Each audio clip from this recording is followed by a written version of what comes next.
এই আবুল আলা মওদুদী মূলত কে? এই আবুল আলা মওদুদী তো মূলত সে যে আবুল আলা মওদুদী আমেরিকায় মৃত্যুবরণ করেছিলেন। এই আবুল আলা মওদুদী তো সে যে উলামায়ে দেওবন্দের সাথে চ্যালেঞ্জ ছুড়ে জামাত ইসলাম নামক একটি সংগঠন তৈরি করেছিলেন। এই আবুল আলা মওদুদী কে?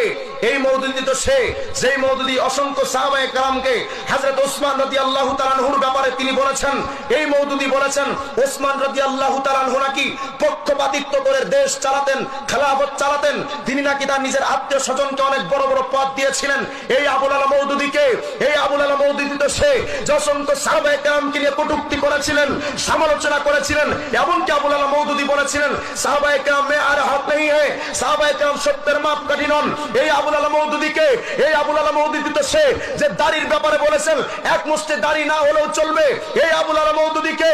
এই আবুল আলা মওদুদী তো সে যিনি দাবি করেছেন যেই এলাকা নোংরামি এলাকা, ওই এলাকায় যদি জেনা ব্যভিচার হয় সেই এলাকার জেনা ব্যভিচারের মধ্যে লিপ্ত হওয়া মানুষকে আল্লাহর শাস্তি রজম, অর্থাৎ তাকে পাথর দিয়ে মেরে ফেলা, এই নিয়মটা আল্লাহ কর্তৃক এই নিয়মটা জারি করা, এটা নাকি জুলুম।